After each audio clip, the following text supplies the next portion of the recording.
Welcome back, everyone. Surah 33:40 states, Muhammad is not the father of any of your men, but the messenger of God, and the seal of the prophets.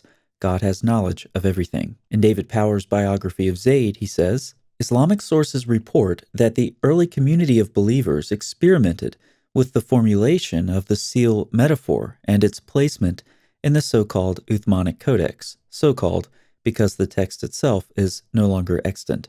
As noted, the sole Quranic witness to Muhammad's status as the seal of the prophets in the Uthmanic Codex is found in verse 40 of Surah 33. There is reason to believe, however, that this was not always the case. This is because in the Codex of Ubayy ibn Ka'b, Surah 61:6 is reported to have read, "And recall when Jesus, the son of Mary, said, 'O children of Israel, I am God's messenger to you, bringing you an announcement of a prophet whose community will be the last one among the communities, and by means of whom God seals the messengers and the prophets.'" This reading would be a problem, since the prophet would be understood, of course, by Muslims to be Muhammad, but in no way could his community be said to be the last community.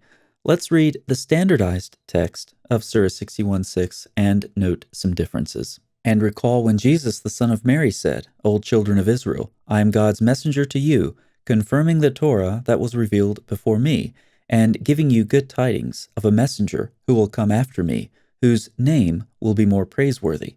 And when he brought them clear proofs, they said, 'This is clear magic.'" In Ubayy's reading, Jesus announces a prophet whose community will be the last one among the communities, and the means by which God will seal the messengers and the prophets.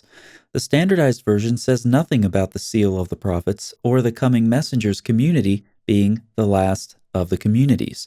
Rather, the standardized version has Jesus confirming the Torah and predicting the appearing of a coming messenger. It's clear that Ubayy's reading is untenable. It cannot be said of the Quran's prophet that his community will be the last. The eschaton did not happen. Many communities have come and gone since the time of Muhammad. The variant in Ubayy's reading was dug up by Arthur Jeffrey in a manuscript in Spain and is not particularly well attested in Muslim sources. However, some scholars have noted that the variant deserves consideration. There are at least two good reasons why. First, as we've noted, Ubayy's reading contains a failed eschatological prediction.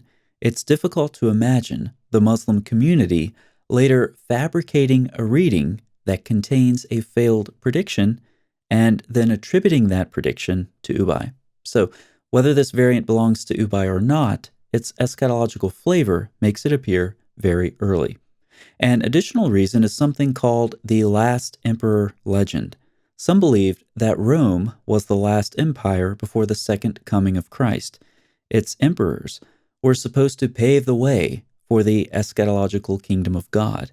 This sounds very much like Ubayy's variant. David Powers detects this legend in at least three relevant sources, one in the 4th century, one in the beginning of the 7th century, and one at the end of the 7th century. Powers notes that Ubayy's version of Surah 61:6 is eschatological, and it modifies the last emperor legend in two key respects. The figure who will inaugurate the eschaton is not a king of the Greeks, but an unnamed prophet, and the last empire becomes the last Ummah. So is this important variant Ubayy's?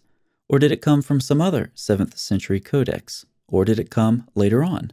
What we can conclude is that it fits right in with the eschatological dynamic many scholars have observed in early Islam and in the relevant 7th century geopolitical context.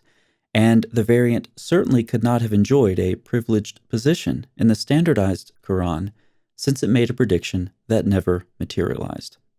By the way, David Powers' observations about the last emperor motif sound a lot like an article by Tommaso Tassai, which also deals with 7th century eschatology and a prediction in the Quran. To see what I mean, check out this video. Thanks so much for watching. I'll see you next time.